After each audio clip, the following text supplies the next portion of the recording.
Krishna Krishna Hare Hare Hare Ram Hare Ram Ram Ram Hare Hare Hare Krishna Krishna Krishna Hare Hare Hare Rama Hare Rama Rama Rama Hare Hare Hare Krishna Krishna Krishna Send it on your email.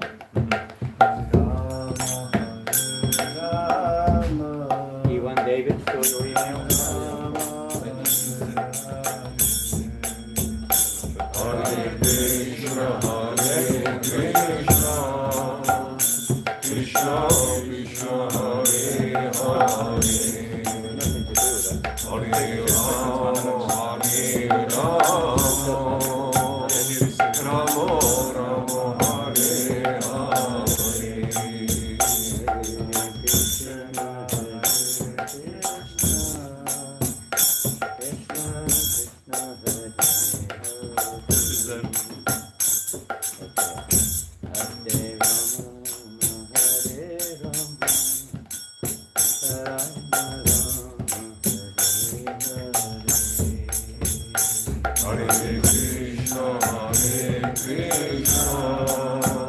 Krishna Krishna Krishna Hare Hare Hare Rama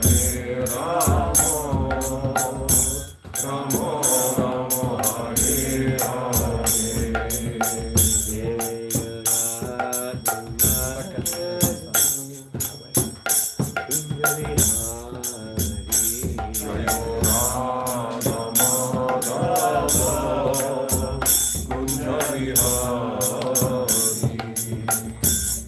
Krishna, carry on beating, is the lover of Radha.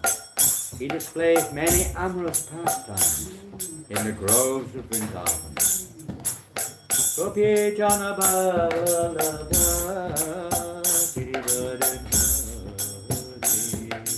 Gopi Jana Vallabha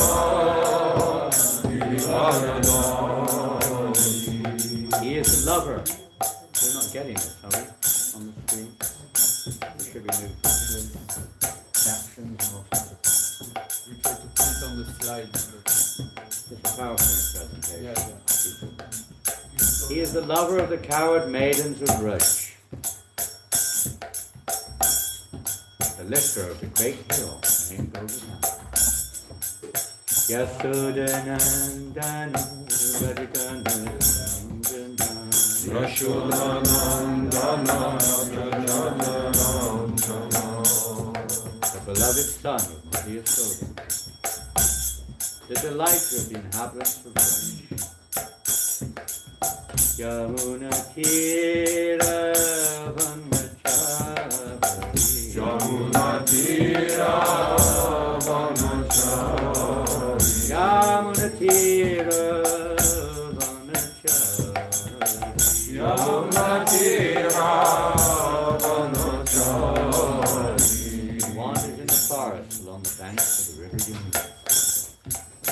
Jaya Radha Madhava Kunja Bihari Jaya Radha Madhava Kunja Bihari Jaya Radha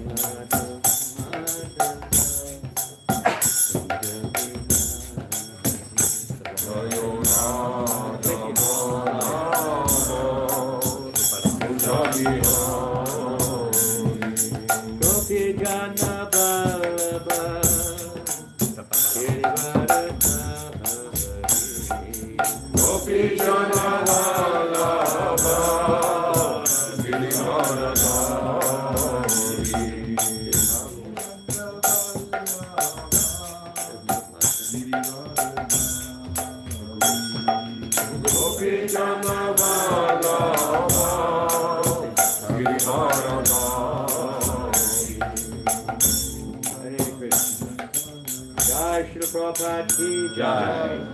Shri Radha Parasishwara ki jai. Shri Krishna Janmashtami ki jai.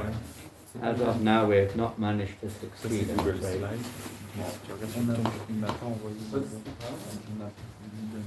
It's a PowerPoint presentation.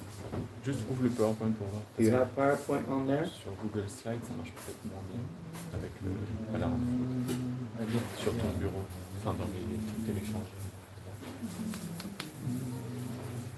Sorry, we should have done this before, had no time.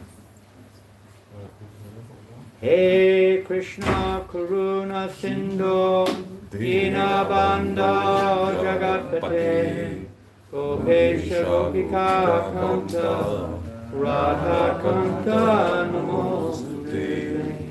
Oh my dear Krishna, ocean of mercy, you are the friend of the distressed and the source of creation. You are the master of the coward men and the lover of the gopis, especially Srimati Radharani. I offer my respectful obeisances unto you. Namo Brahmanya Devaya Go Brahmanayataya Cha Jagatitaya Krishnaya Govindaya Namo Namaha. Let me offer my respectful obeisances unto Lord Krishna, who is the worshipable deity for all Brahminical men, who is the well-wisher of cows. There should be a translation, but I don't think there is. Does anyone need French? D'accord, vous avez une traduction en français. Maybe nobody. C'est quelqu'un qui ne comprend pas l'anglais. And who is... Huh? You okay? Is the worshipful deity for all Brahminical men, who is the well-wisher of cows and Brahmanas, and who is always benefiting the whole world. I offer my repeated obeisances to the personality of Godhead, known as Krishna and Govinda. I'm sorry if I missed these next ones, you won't know them. We would like to have shown them on the board. It's okay. I know what you're going to start with, Jayati? Yes. Okay, you've got it. We've got it, just in time to release some of it. All together. Jayati Jayati Devo Devaki Nandanoso Jayati Jayati Krishna Vrishni Vanshapadipaha Jayati Jayati Mega Shamala Kamalango Jayati Jayati Prithvi Varanasha Makundaha. All glories unto the Supreme Personality of Godhead, who is known as the Son of Devaki. All glories to the Supreme Personality of Godhead, who is known as the light of the dynasty of Vrishni. All glories to the Supreme Personality of Godhead, whose bodily luster is like that of a new cloud, and whose body is as soft as a lotus flower. All glories to the Supreme Personality of Godhead, who appeared on this planet to deliver the world from the burden of demons, and who can offer liberation to everyone. That's from the Mukunda Mala Stotra by... Who wrote that text? Pardon? Louder?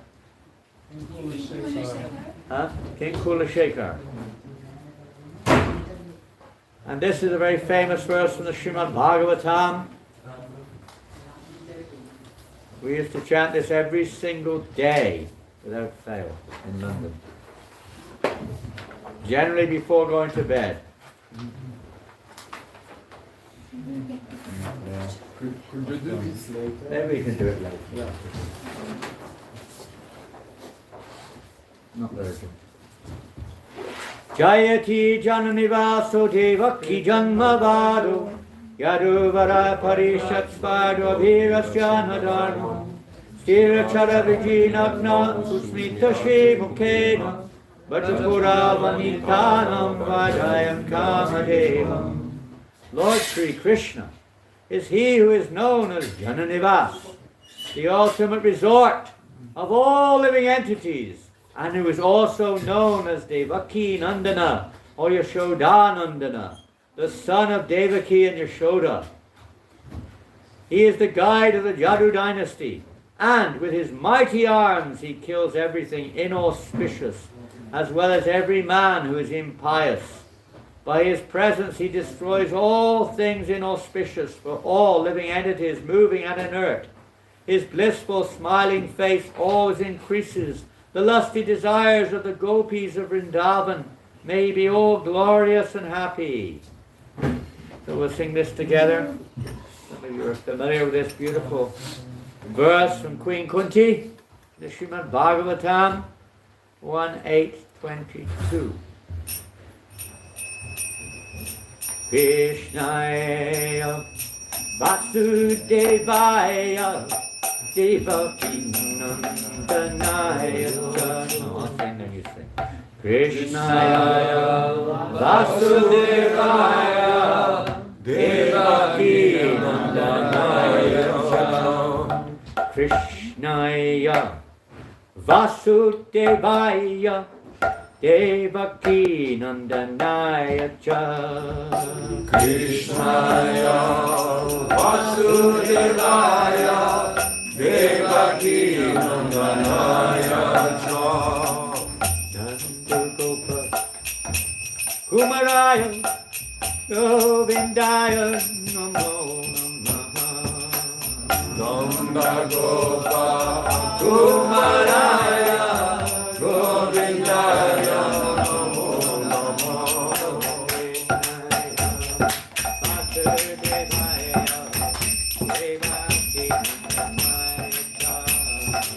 Krishnaya Vasudevaya Devaki Nandanaya cha.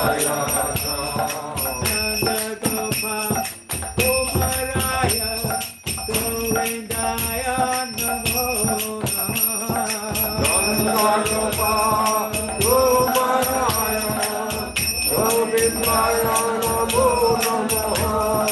Nanda Gopa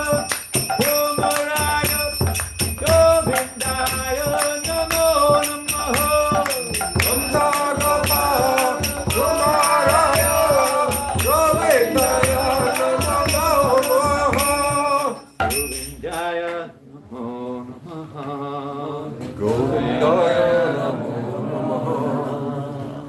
Let me offer my respectful obeisances unto the Lord, who has become the son of Vasudeva, the pleasure of Devaki, the boy of Nanda, and the other coward men of Vrindavan, and the enlivener of the cows and the senses. You're there enough. But I'm stuck again, are you? You have to try to work this out, the future PowerPoint presentation on your computer.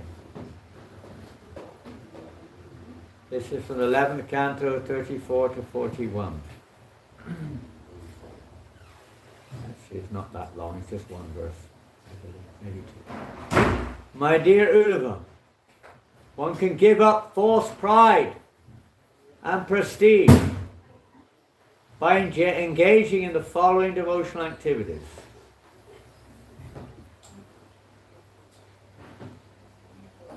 One should always discuss my birth and activities and enjoy life by participating in festivals such as Janmashtami, which glorify my pastimes. In my temple, one should also participate in festivals and ceremonies by singing, dancing, playing musical instruments, and discussing me with other Vaishnavas. One should observe all the regularly celebrated annual festivals by attending ceremonies, pilgrimages, and making offerings. Srila Prabhupada ki jai. And that will be enough. Anyway, it wasn't quite perfect, but it was something. Nothing. Usually this happens at New Mayapur. It doesn't happen so much in Paris. Usually technology is a little bit more effective here. This morning we were facing a few setbacks. But nothing is a setback for devotees if they're endeavoring to serve. Om Namo Bhagavate Vasudevaya. Om Namo Bhagavate Vasudevaya. Om Namo Bhagavate Vasudevaya. Om Namo Bhagavate Vasudevaya. Om Namo Bhagavate Vasudevaya. Om Namo Bhagavate Vasudevaya. So we'll start off just reading a few preliminary statements. Hare Krishna. I guess everybody else is busy, are they? All the devotees from Mauritius and everywhere else. Hiding away. Pardon? In the kitchen, yeah. Most devotees are very busy this morning. Preparing for the Lord's appearance. Making feasts for thousands of people. Yes, we're hoping, well, we never know. Last year was not was it a weekend last year? No. Yes, no. One says yes, one said last year. I don't think so. Was Janmashtami on a Saturday, Sunday last year? I don't think so. But we had definitely more than 2,000 people here last year. Definitely. So, throughout the day, not necessarily all at once. Biggest crowd we've had, I believe, for a long time. And this year it's a Saturday, so it's a good chance. And yesterday was a holiday, so tomorrow's a holiday. So it's a good chance to be quite a large number of people coming. There's a good chance. We don't know what Krishna will arrange, but there may be a large number. So lots of prasadam should be available all day long. I mean, you may not have to feast all day long, but at least prasad should be there. And other things will be going on all day long. And maybe Sikshastakam Prabhu, you may remember in the 70s, Janmashtami was not so much a public event. Not so much. I mean, obviously some public came, but 90% it was a devotee community of regular practicing devotees. I mean, we would sit all day in the temple room, hearing and chanting about Krishna. Unless you were doing daily worship or cooking or some urgent service. Reading Krishna book, we would start from the beginning and read for like 12 hours non-stop from the Krishna book. And at the same time there would be kirtan going on, and at the same time japa would be going on. All three at the same time in the same room. Powerful energy. Nowadays devotees, they can't focus. They, stop the kirtan, I'm reading, or whatever it is. But it was powerful, very powerful. In front of the deities, all day long in the temple room. And that was the program. There were no dramas, there were no fancy things going on. There was, obviously, in the evening, I don't think we had Abhishek. I can't know. We didn't have small deities in those days. Only big ones. There were no small ones. And it was basically all the way through like that, till midnight. Perhaps there was a morning class, of course. But that was basically it, till midnight. Mostly the devotees are so busy they can barely chant their rounds. Isn't it? On Janmashtami now in many temples it's such a busy day. Maybe here is not so like that, but many places are. But it's meant to be a day when we absorb ourselves, as we just heard, in the pastimes of Krishna, particularly his birth, appearance in this world. And of course from the material perspective, his appearance in the world to some people is like an ordinary person's birth, isn't it? Oh, he's just born of Devaki and, this and that. Look at him, born in a prison. Just goes to show what type of character he was. Started off in a prison house, right? No wonder he was a thief, killer of people and a womanizer. Some nonsense people say like this.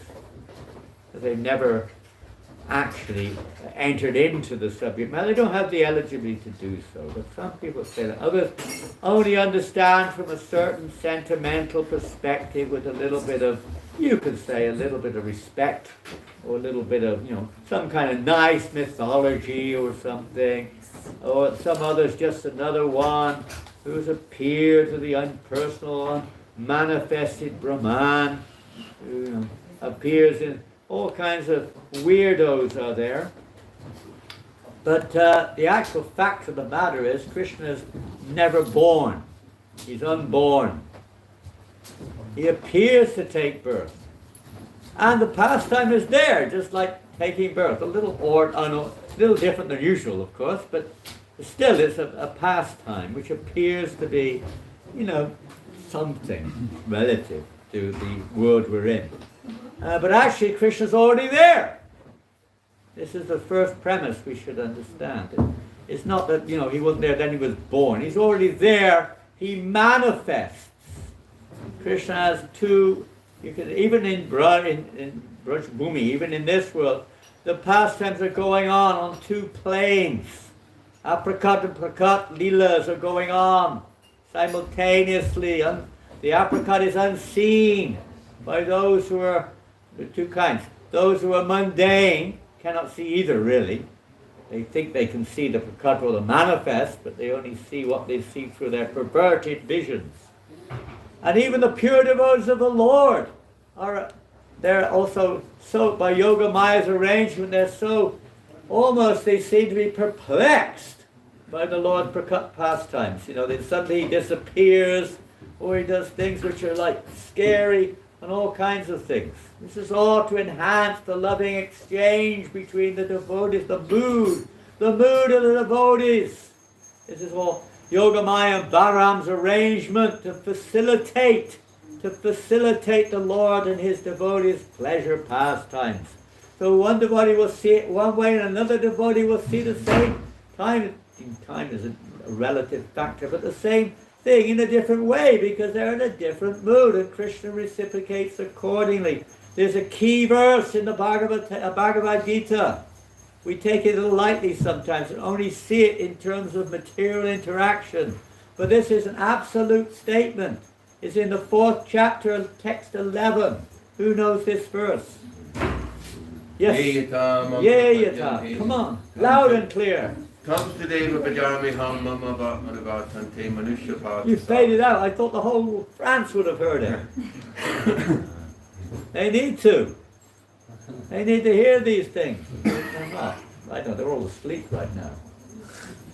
I guess. Is that right? Yes. Right now something very significant is taking place in Bangalore, I guess. Or maybe it's already happened. I don't know if you have it. It's finished? Yes. It's done. Is it to be announced or is it not? No, it's just it's one milestone of a milestone process. A milestone in France is a big stone. Right. I don't know how big a stone it is. We are trying to solve Bhakti Sharma Maharaj's succession story with his brother and his sister. And today was one big milestone of a signature happening today, and it just happened a few minutes ago. They've actually done it. They've done it. Yeah. They've signed it. What have they signed? A general power of attorney. So what does that mean? I mean, most of us are not We aware. can go to the judge now and declare the succession in Ujjain. Okay. And then afterwards, these two nice devotees, Bhakti Sharma's sister and brother, they're very old. They're 85 years old or something. Can't walk. It's difficult for them to. Anyway, and once we get to the judge in Ujjain, they'll be able to declare the succession. Afterwards, they're donating whatever shares they have, which are ISKCON temple shares, by the way, numerical, to ISKCON afterwards in France. There we go. Then Different milestone. This is a big. It is, in one sense, a milestone. We've been trying for this for the last 5 years almost. Yeah. So it does. I hope the next leg doesn't take so long. Hopefully. Say a prayer today. I mean, we don't usually pray, but this is really for the service of their lordship. So We don't usually do those things on Janmashtami, but Krishna willing. Isn't it funny? It's the only day we could do it, so. Highly unusual they selected today for this event. Usually the whole country's on holiday, but somehow or another. Krishna has his ways. So we'll get back to the pastimes of the Lord. Let's see where we go here. This is an interesting purport. Mostly these are purports, I believe. Krishna comes down to teach us.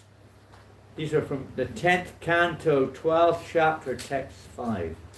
Krishna comes down to teach us how we can enjoy with him on the spiritual platform. He doesn't come down here. Usually we hear in that 4th chapter of Bhagavad Gita, we just heard that verse, Ye yatamam prapajate tam tataiva bhajamyaham verse, which means, what does it mean in English? Who knows the translation? Other than Adi Guru, Prabhu. That's why he's called Adi Guru. Krishna Kripa also knows. He's been here a little while. Anybody else know the translation of that famous verse? Ye yatamam prapajate. As they surrender unto me, I reward them accordingly. As they surrender unto me, I reward them accordingly. Let's just take the first part. Let's not worry about the second. That's another topic. And most people will take this in terms of some mundane kind of reciprocation. Huh? I surrender to Krishna, give me this, give me that. Relieve me of my karma. Free me from suffering. Make me happy. Give me a wife who will do what I say, or a husband who will do what I say. Or whatever it is, isn't it? I'm surrendering to you. What are you doing for me? But it's a little different than that. In this particular case, especially in relationship to the subject, it's a matter of our pure, unadulterated, loving relationship with the Lord. The Lord will reciprocate accordingly to time and circumstance. So the time is really an irrelevant factor in one sense, but still it does play its part. It serves the pastimes of the Lord in the spiritual realm. So does Krishna come down? There's 2 other verses in the 4th chapter which are very famous, describing why Krishna comes. There's a few others in that chapter, but there's 2 particular ones. What are they? Who knows? I don't know the number. 5, 6, 7, I don't know. 5 and 6, I think. 2. Now the same hand has gone up again, so let's have a different hand.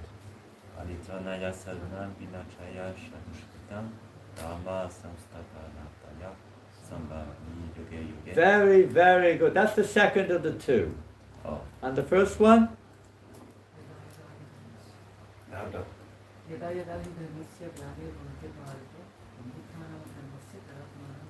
Very good. Almost every Hindu, that's one of the verses they know from Bhagavad Gita. There are a few key verses they know. This is one of them.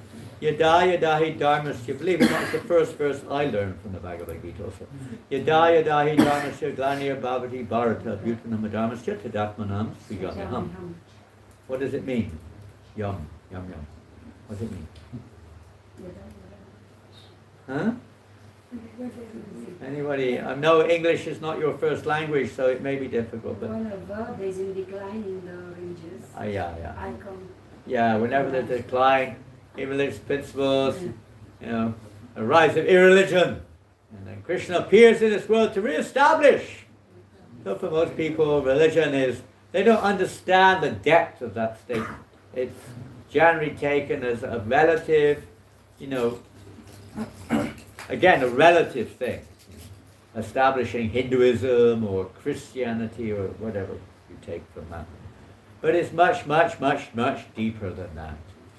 So, and the next verse, which gives us a hint, Paripranaya Saranam Panasya Chiduskitam.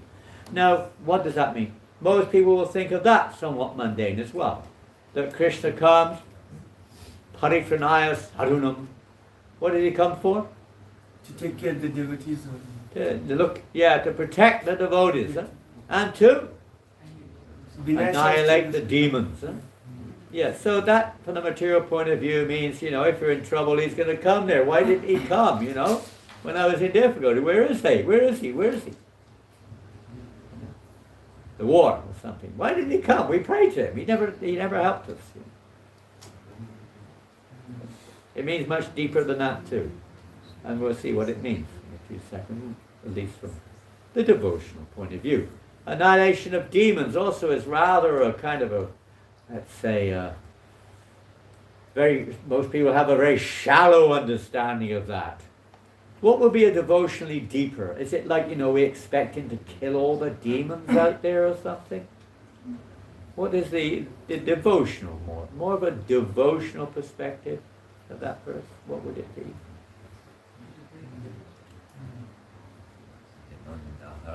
Okay, that's a good one. Remove the demons in our heart, huh? Krishna comes for that, to cleanse our heart, purify our heart of all. What is a demon? What is demoniac thought? Any thought which sees anything separate from Krishna can come under that category. It's not just, what we normally call a demoniac mentality, Even being good but separate from Krishna is, in fact, comes under that category. It's unconstitutional. So protecting the devotees means to help facilitate their seeing things constitutionally in relationship with Krishna and removing their unconstitutional perceptions, seeing things separate from Krishna, or seeing myself as the enjoyer. This is a demoniac mentality. Who doesn't see themselves as an enjoyer? Is there anyone in the universe? Pure devotees. Pure devotees who are very rare, extremely rare, isn't it? And they're not, in one sense, they're not in this world. So it's a very rare thing. Krishna comes down to teach us how we can enjoy with him on the spiritual platform. Yes, you can enjoy, but on the spiritual platform. It's different. You don't ask for it. It happens all. The spiritual platform is the platform of it. It's the platform of absolute bliss. There is nothing else. There's no misery, as we know it. It's full of the spiritual realm characteristic is full of bliss. On that realm you can't help it. That's what it is. This world is full of duality. Kalyam, Shashvatam. It's full of misery. Not only does he come, but he personally displays his pastimes in Vrindavan. So this is another factor. He displays his pastimes. He doesn't do it for his own, he does it for his own devotees, primarily. But the connection with the material world is he does it in such a way as to attract people. Is to attract people to spiritual enjoyment. He appears and performs amazing If one understands the pastimes of the Lord, what happens? There's the verse number 9. 7, 8, 9. What's number 9? All from the 4th chapter. The Bhagavad Gita is full of rasa if we go beyond the surface. Text 9. Janmakama chamedityam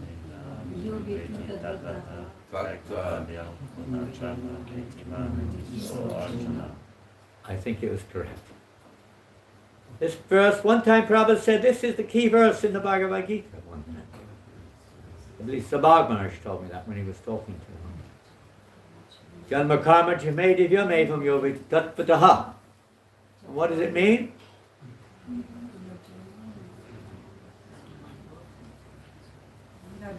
Bhaktivardhana, what does it mean?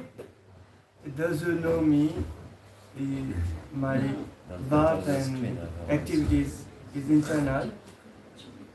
They will not take. Is he putting it on the board up there? Yeah. Oh, this is wasting of time. Don't do that. No, I changed. Yeah. No, don't do it. It defeats the whole purpose. Yeah, don't put anything on the board. That's over with. You have to learn these verses. Don't just stay there on the board.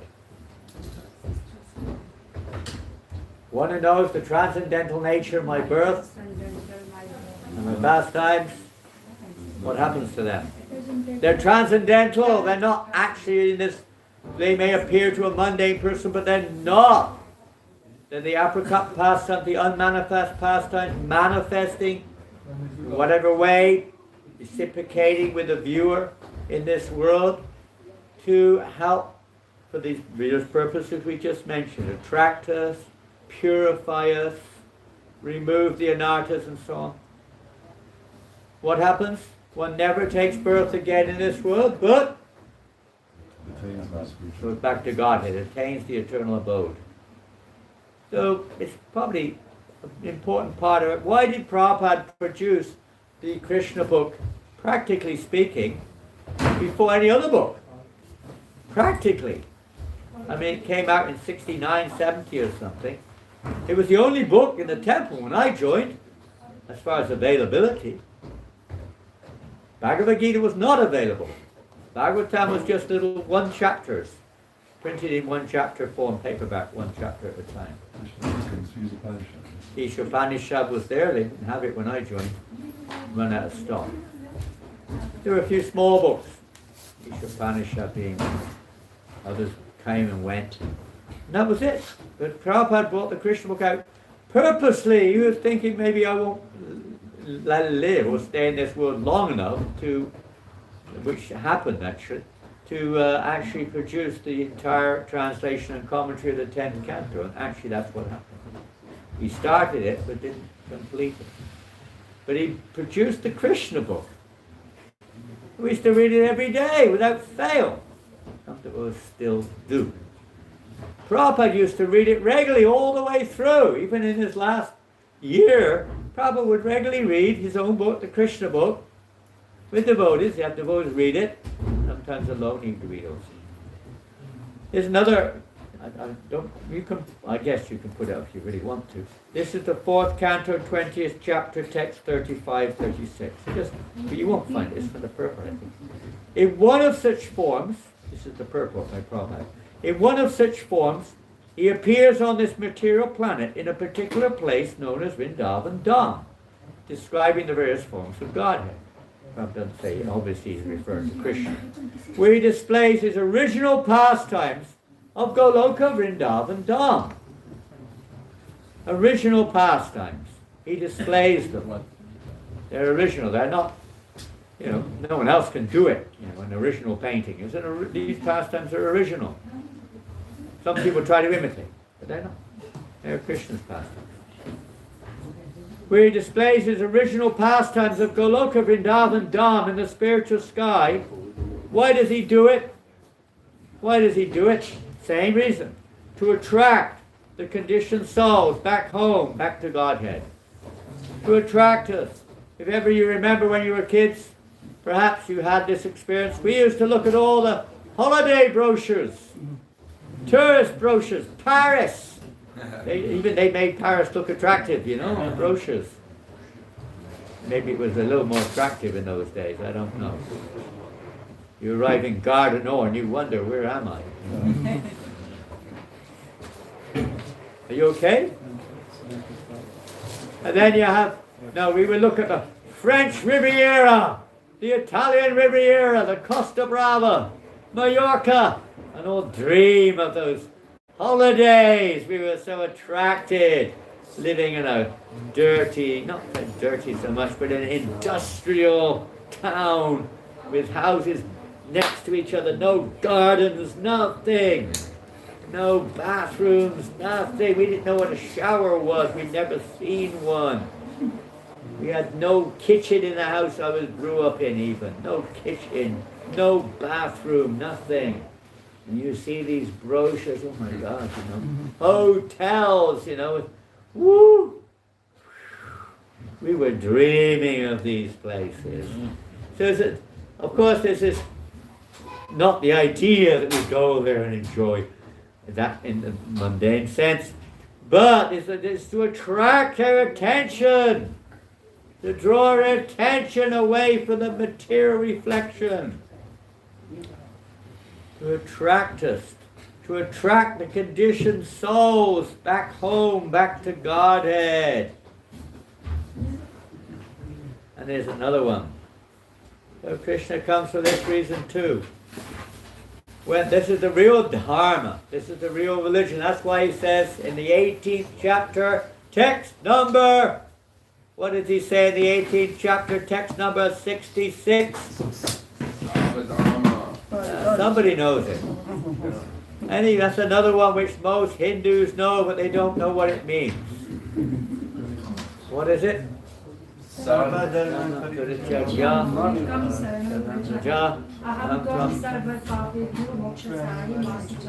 Yes, give up all these mundane pursuits. Take up the path to Goloka Vrindavan. Take this path which leads to the spiritual realm where Krishna is engaged in his eternal pastimes. This is from the first canto, 11th chapter of 39. When the Lord descends, he does so along with his entourage to display a complete picture of the transcendental world. Complete picture. Of course, most people don't see it. It's like, even they say beauty is in the eye of the perceiver. Most people look at these, they can't see it. It's like, when if like for instance now, a dog were to wander into this room, at New Mayapur the other day, I went in the temple, there was a pussycat sat there taking darshan of the deity. Lucky cat. He loved the kirtan. But generally you don't get that too often. But if a dog were to wander in here now, it's unlikely that he would sit down and attentively hear the topics being read or spoken. Unlikely. Might come in and God knows what it will do, bark or something, who knows. It means nothing to the dog. Pretty much nothing. You get exceptions to that, but very rare. Or to a bird, or an insect. There may be some insects crawling around. There's probably some in the flowers here. If I look carefully, some ants or something else crawling around. Totally oblivious to what's going on today. They're here. They may have some kind of ears, but they're not hearing this. They're hearing something else. It's the perception, or let's say our means of interacting with the world around us. And if we have time, we don't probably have time, but we'll try to come to that if we can.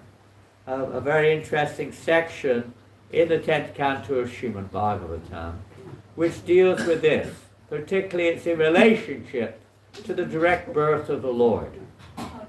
We won't be speaking too much about the direct activity. Usually we hear about the actual history of the birth itself, reading from the 10th canto, chapter 2 and 3 of the 10th canto, usually.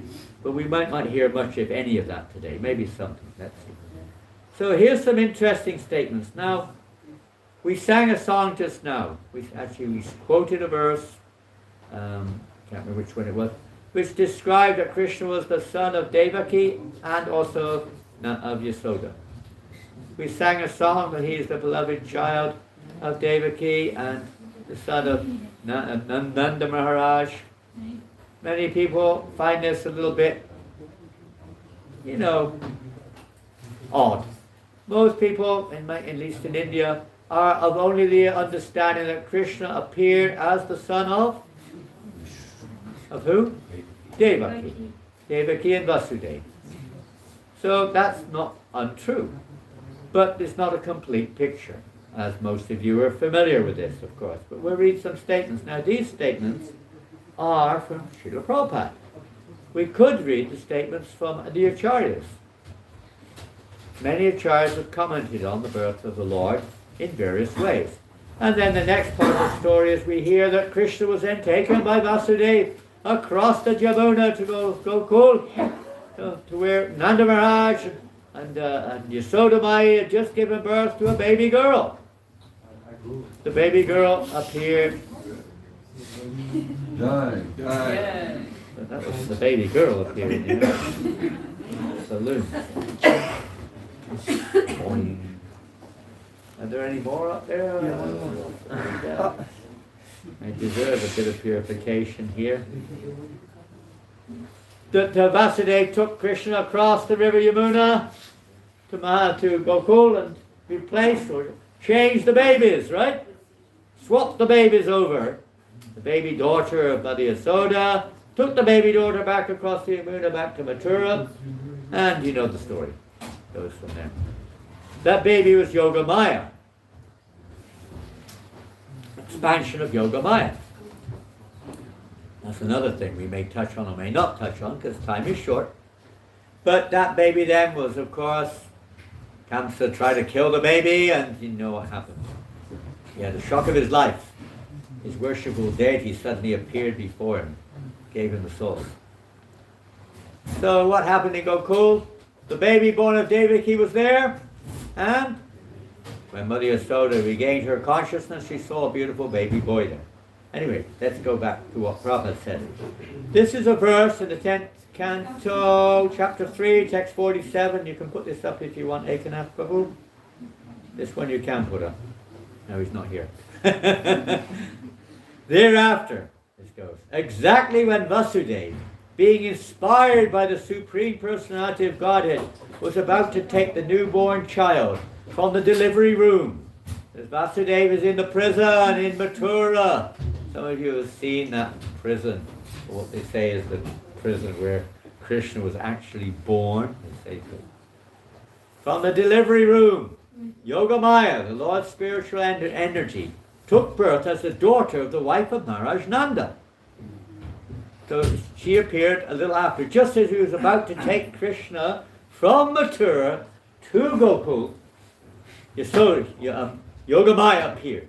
So younger, less, a few minutes later or whatever, a little bit later, she appeared as the daughter of Yasoda. All good, nothing wrong there. Purport by Srila Prabhupada. And Prabhupada quotes one of our acharyas, Srila Vishwanath Chakravarti Thakur, discusses that Krishna appeared simultaneously as the son of Devaki and as the son of Yasoda, along with the spiritual energy Yoga Maya. As the son of Devaki, he first appeared as Vishnu. And if you read in the Krishna book of Bhagavatam, did he appear with 2 arms? 4 arms! Unusual birth. Imagine if you had a baby with 4 arms. You'd be famous. You may be shocked. I don't know what you do, but you'd be very famous.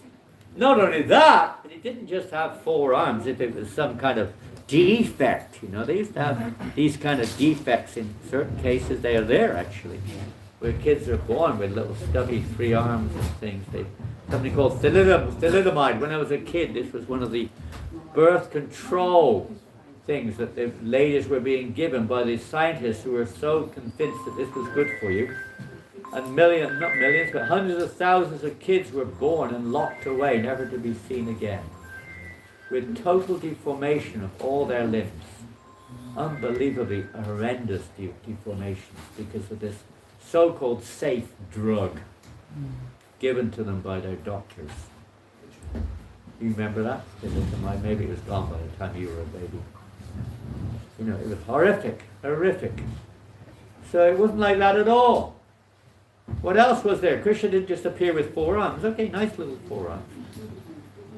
What else did he have? Jewelry. Huh? Jewelry all over him. Fully dressed. Golden dhoti. Imagine a baby coming out fully dressed. You know, with jewelry all over him. You might be happy about that part of it. Jewelry all over him. And nice, long, black, curly hair. Lotus eyes, earrings. The whole show, full teeth, full set of teeth. Helmet. Pretty difficult delivery, I would say. But it wasn't. He appeared. It wasn't like she was lying there. The pastime was maybe there was some reference, but actually the Lord just appeared from the womb of Devaki. The pastime's going on for the sake of all the other reasons, interacting with the world around you, fulfilling the desires of his devotees, getting Kamsa worked up, you know, to do what he had to do, and so on and so forth. He appeared like that before Devaki and Vasudeva, and what did they do? What did they do? Offered prayers. Offered prayers. They were in reverence, right? They were worshipped, they were pure devotees of the Lord, but there's 2 kinds of pure devotion and innumerable within those. Aishvarya Bhav and Madhurya Bhav. So they were in Aishvarya. Aishvarya means reverential. God. Oh my God. Imagine how you feel at the look. Yeah. They could tell, they knew this was God. This is Krishna, this is four-handed Narayan. Appeared before them. They're worshipping Krishna in that way. With Nanda and Yasoda were not worshipping Krishna in that way. They were a little different there. We will touch on it if we get there. So that was their mood. And now let's see, I will read something. Where's that book gone? Who put the book? Underneath the computer. Oh, no, here they are. I'll read something. This is directly from Vishwanath Chakravarti Thakur, I believe.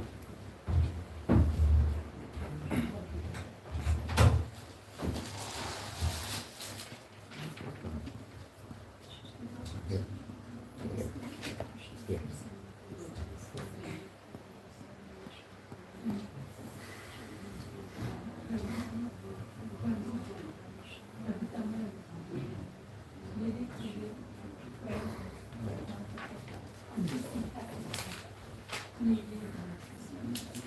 I had it already this morning. Oh, no, it may be in the, here it is. Gopal Champu. That's another one. Where's the page? There we go. Not enough room to put books up here. Oh my God. Not enough time to finish this. I really want to go to Chaitanya Charitamrita. It's so sweet what Prabhupada writes there. Let's see. Here. Okay. Gargamuni is speaking. This is a conversation. This is amazing. Something you're going to read straight away. You read the Bhagavatam many times. But this is amazing explanation of Krishna's pastimes by Jiva Goswami and the Gopal Champu, which is a kind of like re-talk of all the pastimes in front of the residents of Vrindavan. Nanda, Yasoda, Krishna, Balaram. They're hearing it from these two young reciters. This is Madhukanta speaking. And Gargacharya was the acharya of the dynasty there. He was like the priest of the dynasty there. And he was talking. So, taking the words of austere Garga, or Gargamuni, I will now explain the meaning. When Devaki desired that Krishna covered his four-armed form out of fear of cruel Kamsa, because she knew it, Kamsa saw the forearm. This is definitely his enemy. He was scared stiff. The eighth child of Devaki is going to kill you. So he is waiting and anticipating, anxiously awaiting. So that would definitely be a confirmation. So she asked him to cover that four-armed form, disguise himself out of fear of Kamsa. And Krishna appeared in a two-armed form. At that time, Krishna had already appeared with two arms within Yasoda, along with Yogamaya. The two-armed form is not the form which is internally worshipped by David. This is the form, you could say, loved by Mother Yasoda. That two-armed form came to Devaki and merged the four-armed form into itself. It wasn't like, sometimes we just hear that it was just like the two-armed form. The four-armed form just became the two-armed form. The two-armed form came to Devaki, merged the four-armed form into himself. Like that. You'll see, probably won't read it, but all the various avatars, incarnations, everything are contained within Krishna. And when he appeared in this form, he merged them back in, you could say, the four-armed form. Yogamaya remained in Yasoda's womb. And in a formless feature, formless, at this point, Yogamaya was still in the womb, but in a formless feature, unseen by everyone else, became Krishna's carrier. Just as a wind moves a blue lotus, that formless Yogamaya took Yasoda's son to Mathura, while no one could see. And there he subsumed or took in the four-armed form. who was the son born of Yasoda, was taken by Yogamaya to Mathura, took that form with himself, and then went back with Vasudeva. Yogamaya, by boldly taking Krishna to Mathura, made Yasoda completely bewildered. At the time of birth, Yogamaya, situated in Yasoda's womb, made Yasoda faint from bearing the child. Yogamaya then appeared externally on the bed and slept there. That same Yogamaya had previously taken Balaram from Devaka's womb and placed him in Rohini's womb, invisible to all. But that's another pastime which we normally hear on Balaram's appearance day, so we don't have time today to dwell on, although we didn't hear it this year. Time didn't allow. I will read on. As the son of Devaki, he first appeared as Vishnu. And because Vasudeva was not in a position of pure affection for Krishna, it was mixed, Vasudeva worshipped his son as Lord Vishnu. Yasoda, however, pleased her son Krishna without understanding his godhood. This is not something to be let's say, imagined or imitated. This is, sometimes people do, they try to premature. It's a very interesting word in English. You know this word, premature? You heard this word? What does it mean? Premature. Before qualification. Before qualification, before time, before qualification, not ready. Premature.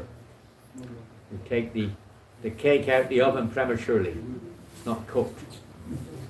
So this word premature is very interesting because I play on words. I like to play on English words. They have a lot of funny turns to them.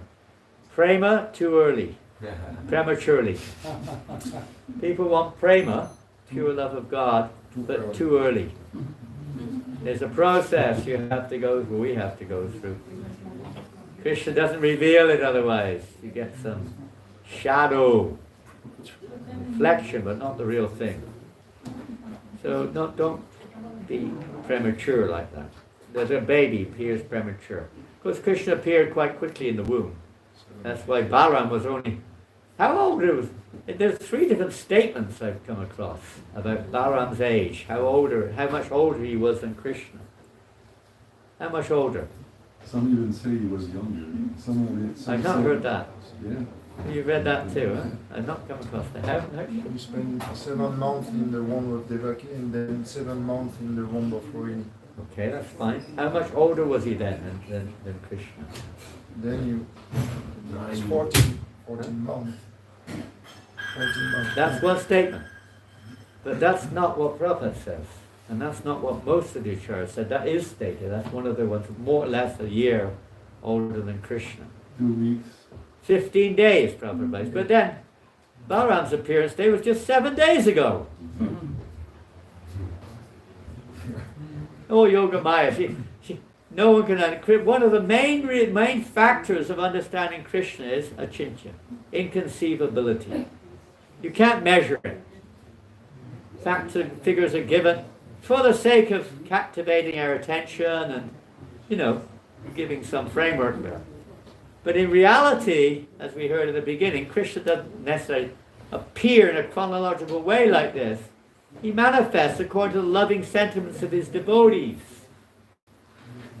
And there's not necessarily, even Krishna's pastimes. How long did he stay in Braj? How many years? 11 years. 9, 11, or 15? Which is it? 11 years. 11 years, 3 months and so many days. But then he's 15. It's like you get these contradictory statements. It's transcendental pastimes on a different plane. A different plane. It's not on this. Bhakti Siddhanta Maharaj says, whatever you think you can box it and measure it, that's the definition of Maya. Illusion. You cannot box Krishna into these things. So many angles are there.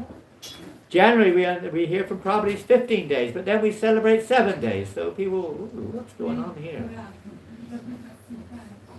So let it be. All Yoga Maya's special arrangement. As long as it makes us positively focused on Krishna. You may not understand it, but it absorbs us in remembering how amazing he is. If it takes us away, I don't believe all this. If facts and figures are not matching, I don't believe it. If we have this mundane perception, that's Mahamaya, and we'll be an illusion. Same original Maya, but acting differently upon the nature. As they surrender to me, I reciprocate accordingly. As the son of Devaki, at first we read that. Yasoda, however, pleased her son without understanding his godhood. This is the difference between Krishna as the son of Yasoda and as the son of Devaki. This is explained by Vishwanath Chakravarti Thakur on the authority of the Harivamsa Purana. So if you read there, you'll see more explanation also. We're not going. These are just purports of Prabhupada, which we're reading here. And here's another one, purport of Srila Prabhupada from the 10th canto, 5th chapter, text 3, purport.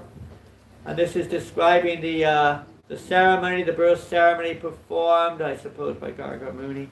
The Jata Karma ceremony can take place when the umbilical cord connecting the child and the placenta is cut. However, since Krishna was brought by Vasudeva to the house of Nanda Maharaj, where was the chance for this to happen?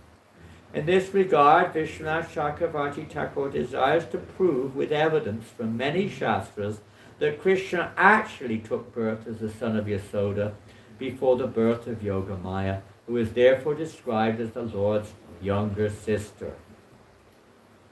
Now this is mentioned many times in various places, that Krishna, the Vrindavan, that Krishna Vrindavan was born of Yasoda. When he kills the demons, that's the portion or the form of the Lord born of Devaki. The four-armed form kills the demons, although it appears to be the two-armed form. Through the limbs of Krishna, it's said that he kills various demons, especially when he's outside. Well, you may remember from the Krishna book or the Bhagavatam, when Krishna went along with the crew who came there to take Krishna and Balaram to Mathura, they came to a certain place on the river Yamuna, which is now known as a Kruragat. What happened there? Rasaprayana Prabhu, you haven't spoken. Two Krishnavram were there in the water and two were outside. Yeah, well, Akrura saw in the water, what did he see? Krishnavram was in the water also and outside. Yeah, but what form were they in? Ananta Shesh. They saw Balaram transform into Ananta Shesh and Krishna, Garbhodakesh. yeah, into the Garbhodak or the four-armed form in the water. Then he looked back and he saw they're still sitting on the chariot. So he was perplexed. At that point, then he went forward. Krishna, well, let's say Ananta Shesh, who was the expansion of Balaram, who had appeared also in the womb of Devaki, then proceeded in a two-armed form, obviously, onto Mathura with Krishna, Vasudeva Krishna, the son of Devaki, proceeded on to Mathura, and the son of Yasoda and Rohini remained in Vrindavan in an unmanifested form. Now there are many, many statements on this, but we'll just leave it at that. So actually Krishna and Balaram never leave Vrindavan. They never leave. The Krishna and Balaram born of Devaki and Rohini never leave Vrindavan. They don't leave. Even though there may be doubts about the cutting of the umbilical cord, and even though it is possible this was not done, when the Supreme Personality of Godhead appears, such events are regarded as factual. All for the pastime, much of pastime otherwise. Krishna appeared as Varahadev from the nostril of Brahma, and therefore Brahma is described as the father of Varahadev. Another pretty inconceivable factor. Imagine if you gave birth to a child from your nostril. That would be quite a shock. A man. Huh? A man. A man? He wasn't a woman, he was a man. He's a man, yeah. Gave birth. Yeah, a man, yeah, oh yeah, thank you. And that would be something that the modern scientists would be interested to look into. How a man gave birth not even to a man, he gave birth to a hog, a boar, through his nostril. And it's not wonder that people have no belief in all of these things, isn't it? Prabhupada one time said, it's quite amazing, he said, well, about Lord Nrsingadev. During the court case, I think, when, you know, they were a big court case in America, and the opposition, whatever you call them, prosecution, brought up, this is their God, you know, a picture of Lord Nrsingadev or something. And God? This is your God? You know, this ferocious looking person ripping someone to pieces, a lion, you know, with long nails and teeth. What is this, you know? I mean, you can imagine an ordinary person, even a pious Christian, you know, what is this, you know? This is, oh God, this is definitely not religion, it's definitely not God conscious, this is demoniac. They would think like that. And Prabhupada said, yes, Krishna appears in this form just to convince the atheist there is no God. To actually further their, you know, whatever, illusion. Nobody can understand. Only devotees. You hear these pastimes with great relish. It's ecstatic, isn't it? Radha's appearance, Krishna's appearance, and four-armed form with the helmets and everything. It's ecstatic for an ordinary person. What nonsense is this? They're like Kamsa. Krishna appeared as Radhadev, and therefore Brahma is described as the father of Radhadev. It's also the mother, you could say. Also significant are the words, Karyam Masavidivat, being overwhelmed with jubilation over the birth of his son. Nanda Maharaj did not see whether the cord was cut or not. Thus he performed the ceremony very gorgeously. According to the opinion of some authorities, Krishna was actually born as the son of Yasoda. In any case, without regard for material understandings, we can accept that Nanda Maharaj's celebration for the ceremony of Krishna's birth was proper. This ceremony is therefore well known everywhere as Nandotsava. So that's that festival tomorrow. There's a whole chapter on it. We hardly ever mention it. The birth ceremony of Lord Krishna that takes place on Nandotsava. And another purport here, 1049. Prabhupada writes, the word Anuja, meaning the younger sister, is significant. When Vishnu or Krishna took birth from Devaki, he must, Prabhupada said, he must have simultaneously taken birth from Yasoda also. Otherwise, how could Yogamaya have been Anuja, the Lord's younger sister? Nice. Krishna. There's just some pinpoints there, not details. But we'll go to Chaitanya Charitamrita. And we'll read literally some cuttings from the Chaitanya Charitamrita. Every other page someone's cut something out of it. Goodness knows why. This is from your library. I hope it's not one of the present residents. One guy had loads cut out, they've cut things out, but by the mercy of Lord Chaitanya, they've not cut out the sections we want to read. Amazing, huh? You can be a little late with the deity greeting if you want, by the way. Did they hear that? No, you can be a few minutes late if you want, don't worry. Oh no. We won't have enough time. This is too sweet to miss. To speak of the rest of Gopal chant. Not more late. Come. They were late in New Maya for a purpose, not purposely. But no, just a few. As long as it takes to finish this little sector here. Where are we? 9. Well, it might take longer to finish it. We don't want to finish in midstream with Kaviraj Goswami giving us so much nectar here. Oh, you should read this description of Krishna's birth in here is just unbelievable. Unbelievable. We won't have time for it. But we'll read this from Prabhupada's Chaitanya Charitamrita. Jai Jai Shri Chaitanya Jaya Nityananda Jaya Veda Chandra Jaya Gaura Bhaktavinda. It starts off by the famous verse. By the mercy of Lord Chaitanya, even a foolish child can fully describe the real nature of Lord Krishna, the enjoyer of the pastimes of Braj, according to the vision of the revealed scriptures. They're revealed. They're not just papers. The scriptures are revealed. You can read it day and night. Nothing will be revealed. They're revealed accordingly as we surrender. Another angle of that verse. I have given the essential meaning of the fourth verse. This incarnation descends to propagate the chanting of the holy name and spread love of God. We're talking, of course, of Lord Chaitanya. Although this is true, this is but the external reason for the Lord's incarnation. Please hear one other reason, the confidential reason for the Lord's appearance. The scriptures proclaim that Lord Krishna previously descended to take away the burden of the earth. To take away this burden, however, is not the work of the Supreme Personality of Godhead. It's not his business. The maintainer, Lord Vishnu, is the one who protects the universe, not Krishna's business. But the time to lift the burden of the world mixed with the time for Lord Krishna's incarnation. They mixed. And we've already heard the literal factor of that mix. When the complete Supreme Personality of Godhead descends, all other incarnations of the Lord meet together within him.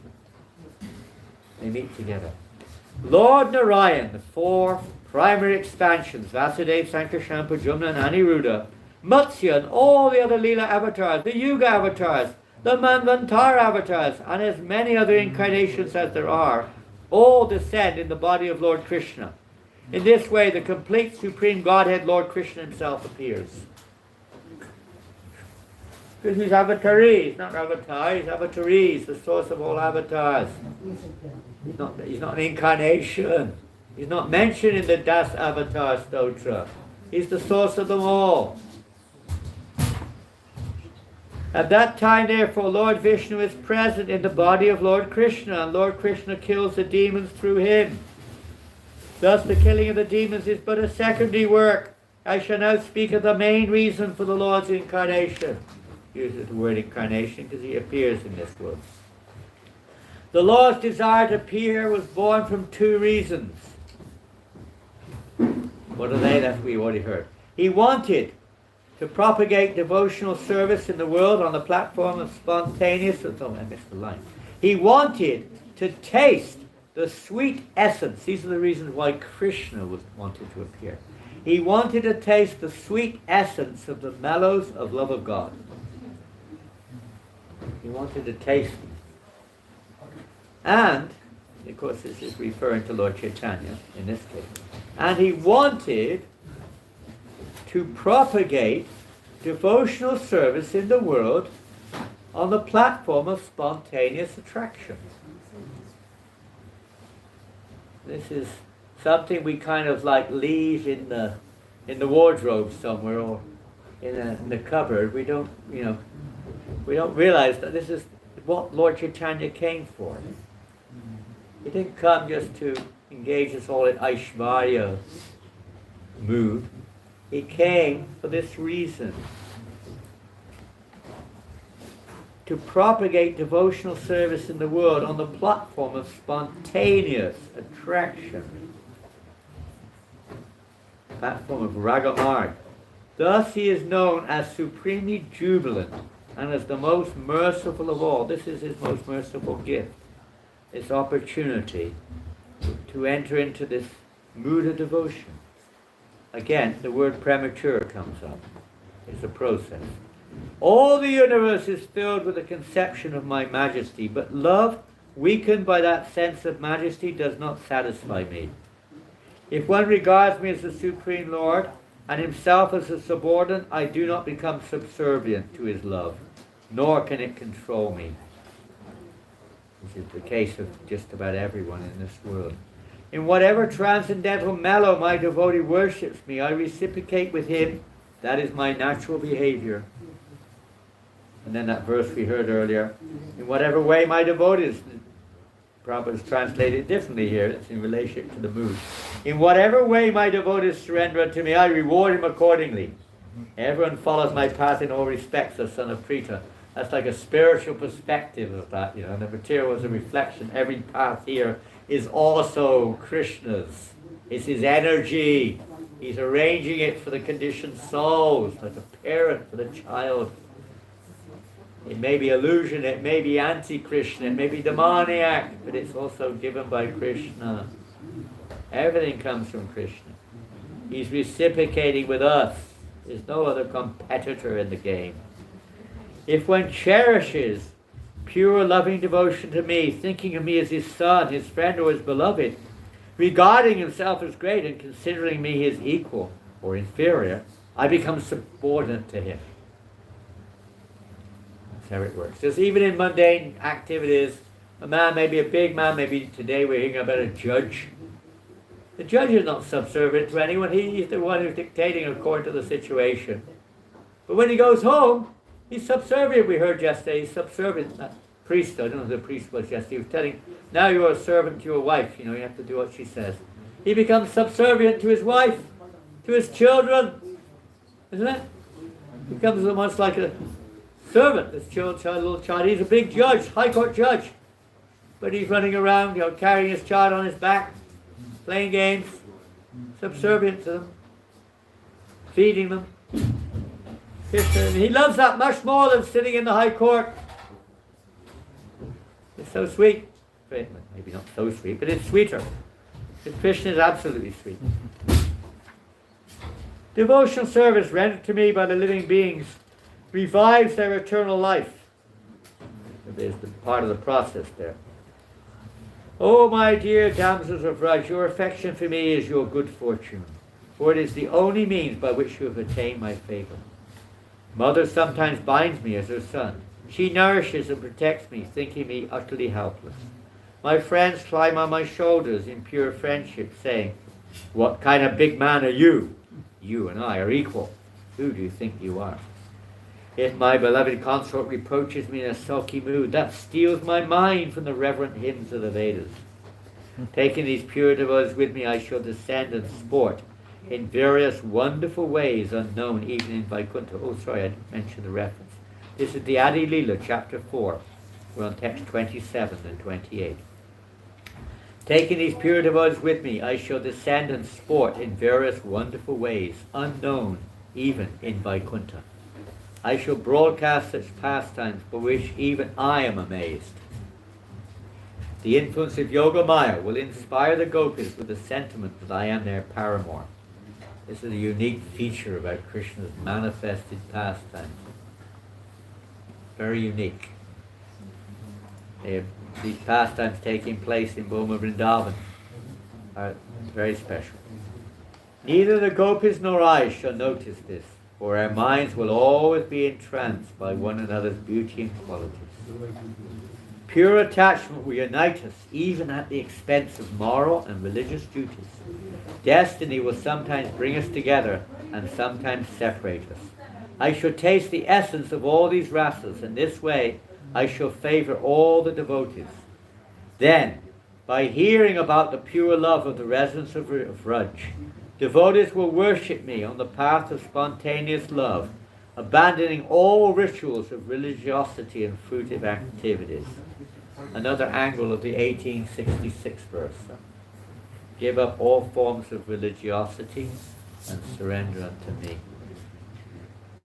Krishna manifests his eternal human-like form and performs his pastimes to show mercy to the devotees. Having heard such pastimes, one should engage in service to him. There's a very, very long purport dealing with this subject matter, and we won't have time. I don't think we will go back to it if time allows.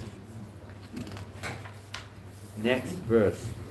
Here the use of the word bhavet, which is the imperative mood, tells us that this certainly must be done. Non-compliance would be abandonment of duty, that the Lord will appear in this way, performing these wonderful pastimes and showing mercy to his devotees. Just as these desires are the fundamental reasons for Krishna's appearance, whereas destroying the demons is only an incidental necessity, so for Krishna Chaitanya, the Supreme Personality of Godhead, promulgating the Dharma of this age is incidental. When the Lord desired to appear for another reason, the time for promulgating the religion of the age, it also arose. Thus, with two intentions, the Lord appeared with his devotees and tasted the nectar of prema with the congregational chanting of the holy name. We'll stop there, that's back on 2. Lord Chaitanya Mahaprabhu's purposes for appearing in this world. We might go to the purport here.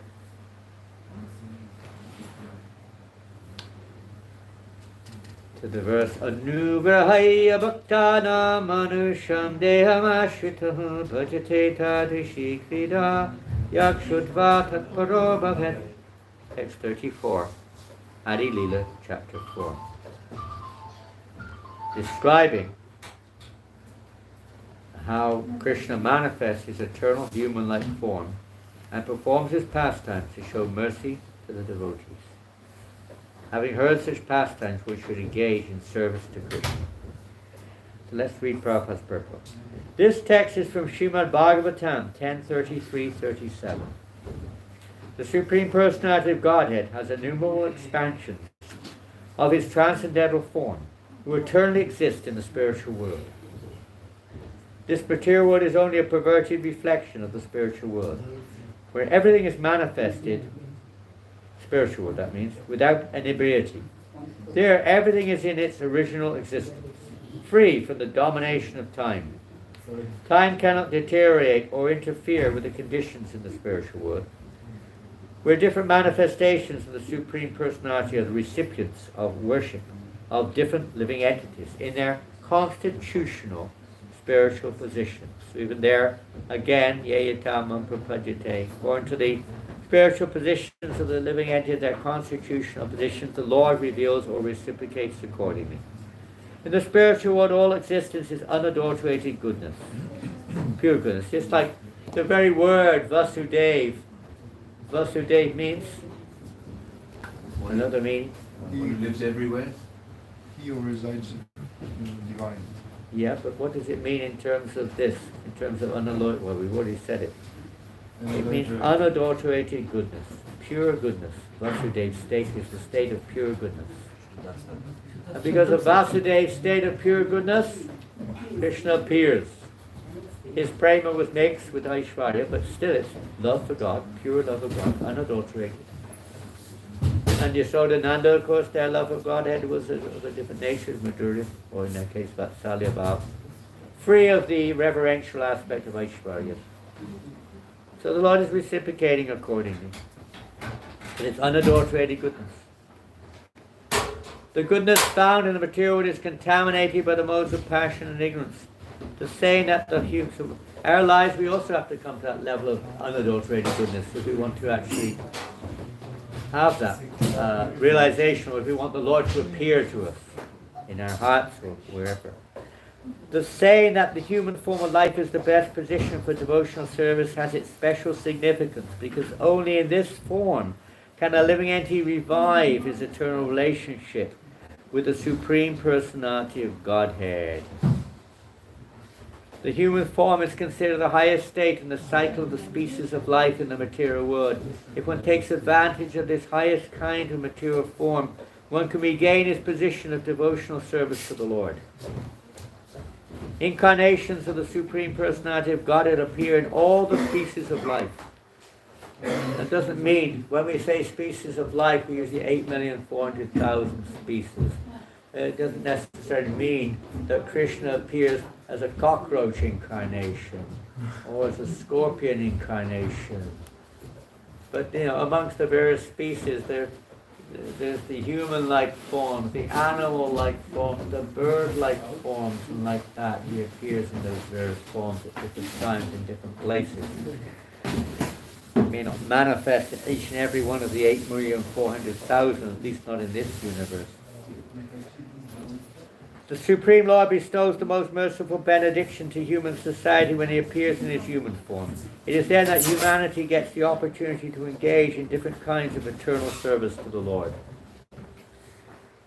It's a little hard to serve the Varaha incarnation. You can worship the deity. A little hard to relate with. The Supreme Lord bestows the most merciful benediction to human society when he appears in the human form. It is then that humanity gets the opportunity to engage in different kinds of eternal service to the Lord. And to engage in conjugal love with the Varaha avatar, with Kurma avatar, or even the Shringa avatar is probably not so easy. Even fraternal love is rare. Or even Sakya Rasa, even friendship, you know. My best friend. Of course, this transcendental is not the Lord going around snorting. You get the point. Special natural appreciation of the descriptions of a particular pastime of God. It indicates the constitutional position of a living entity. And when we become purified, the natural attraction towards whatever form of God or whatever pastime within it will manifest. And the Lord will reveal himself accordingly. And adoration, servitorship, friendship, parental affection, and conjugal love are the 5 primary relationships with Krishna. The highest perfectional stage of the conjugal relationship, enriched by many sentiments, gives the maximum relishable mellow of the devotee. The Lord appears in different incarnations as a fish, tortoise, boar, Parashuram, Lord Ram, Buddha, and so on, to reciprocate the different appreciations of living beings in different stages of evolution. The conjugal relationship or amorous love, called Parakiya Rasa, is the unparalleled perfection of love, exhibited by Lord Krishna and his devotees. A class of so-called devotees known as Sahajiyas try to imitate the Lord's pastimes, although they have no understanding of the amorous love in its expansions of pleasure potency. Their superficial imitation can create havoc on the path for the advancement of one's spiritual relationships with the Lord. Material sexual indulgence can never be equated with spiritual love, which is an unadulterated goodness. The activities of the sahajas simply lower one deeper into the material contamination of the senses and mind. Krishna's transcendental pastimes display eternal servitorship to Adhokshita, the Supreme Lord, who is beyond all conception through material senses. Atakshri Krishna Namadina Bhavat Grayam Indre. With material senses, we cannot understand the transcendental nature of the Supreme Lord. Very difficult to understand. We have to purify our senses. Another factor of the birth of Krishna is that in the womb of Devaki, prior to the appearance of Anantashesh, or the expansion of Balaram, who of course always eternally exists in Vrindavan, but his expansion of Anantashesh in the womb of Devaki, what did Anantashesha do? He prepared the womb, right, for the appearance. He's the resting place. He prepared the womb. The womb of Devaki, which had previously been, what had happened previously in her womb? 6 babies. 6 babies had appeared, and a long story, we'll tell it later on. Sons of But he purified that womb, or cleared that womb. Of course, there's no question of Devaki ever being affected. It appears like, say, demoniac. They were all actually the sons. They go a long way back to the beginning of the universe. They were mental sons of Lord Brahma, mental grandsons. They were born of the Marichi, the mental son of Lord Brahma. His 6 sons. They're sometimes considered to be the forms of 6 particular factors which are considered inimical to the practice of devotional service. What are they? Yeah. They're lust, greed, anger, envy, illusion, and madness. So they have to be removed. They have to be removed. And what removes them? Didn't say that. But in terms of our attitude, what removes them? How are they cleared away? Cancer killed them, right? Cancer killed them. Who is cancer? The time. Huh? The time factor. We can describe it in different ways. We represent different things. But who, in this particular case, he represents, the material sense gratification. He represents, mundanity personified, sense enjoyment personified, with all the various factors involved therein. And Devaki was afraid of Kamsa.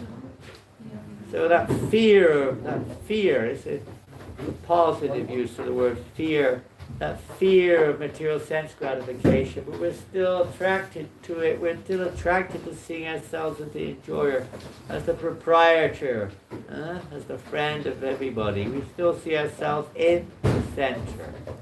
That's the meaning of the 5th chapter verse, text, whatever it's 29 or something. Bhoktaram tapasam sarvalokam Ishvara. Famous verse. To see Krishna in the center, basically, and not ourselves. That's what it means. So that's Devaki's mood. She's terrified and she's of cancer. So because of that, the 6 enemies were killed.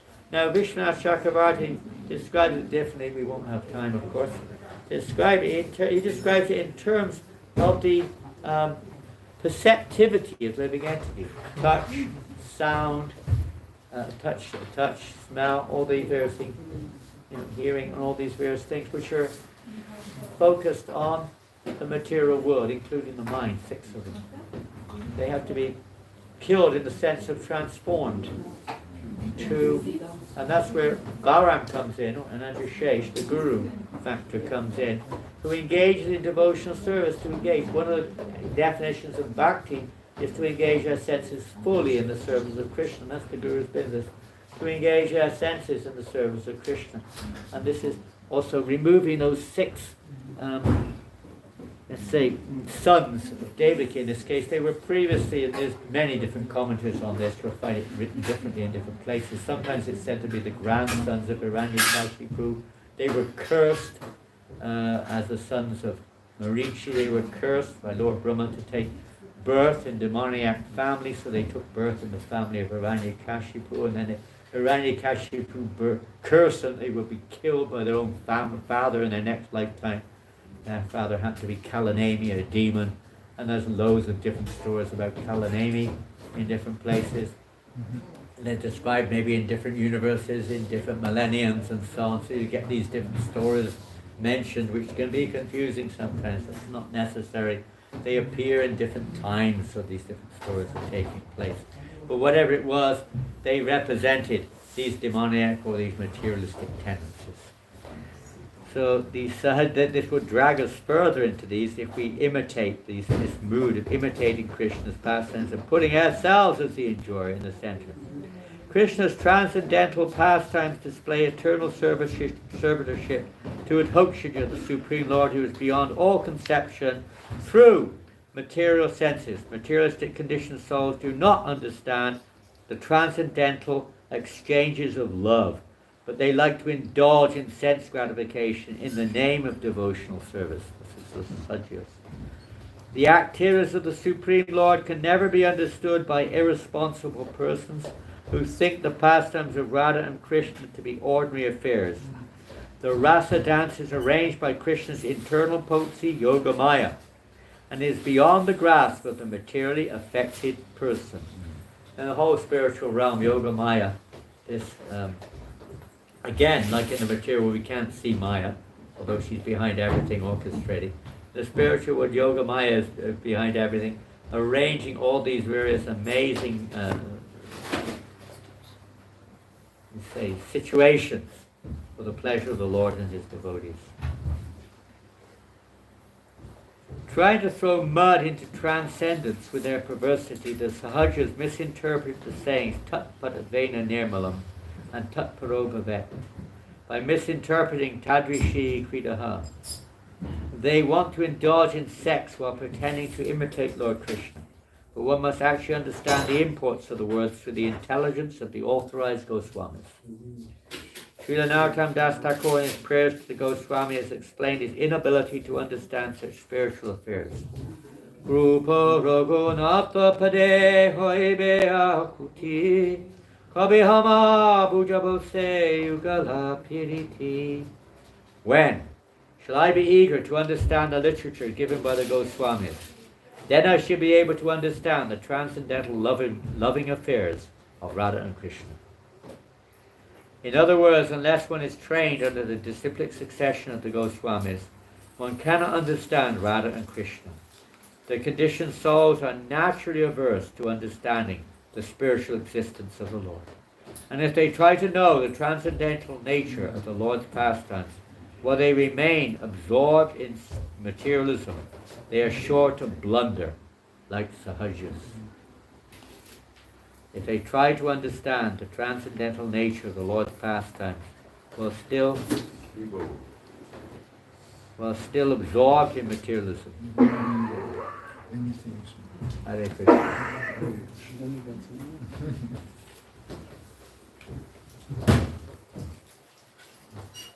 Are they meant to fall down? Is that part of the arrangement? Every now and again, one balloon. This is all part of this. They were all programmed to fall down. They've almost all fallen down by the looks of it. They're nice balloons. The devotees were still blowing them up at 1 o'clock this morning, by the way. I was down here awake, listening to blow up the balloons. And putting them up, they were up here on ladders. They were all up here, they all disappeared, they were all over the place. And now there's only a few remaining. At 1 o'clock this morning, they were still working on them. It took them hours to put up and a fraction of a second to fall down. That's life, isn't it? We spend our whole life working hard for God knows what, then in one moment it's all over. Goodbye. So we better get ourselves ready. Otherwise, we do it over again. Over and over again. Another lifetime of the Mahamaya. Doing some nonsense. All lifetime, putting everything we can into that life, and over in a second. And again, and maybe, God knows what pieces of life it may be. Prepare ourselves for the spiritual life. Now, I've given them 10 minutes. Are they ready or not? Yes. Okay, well, we're not going to read it. We won't have to, it will take another 45 minutes to read the so-called Champu, so we'll leave that. Srila Prabhupada ki jai, Shri Krishna Janmashtami ki jai, Srila Prabhupada ki jai, Go Premanande, Jaya Radha Parisishwara Radha, Parisishwara Radha, Jaya Radha Parisishwara Radha.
That's good when the flower falls down. Especially if you see it.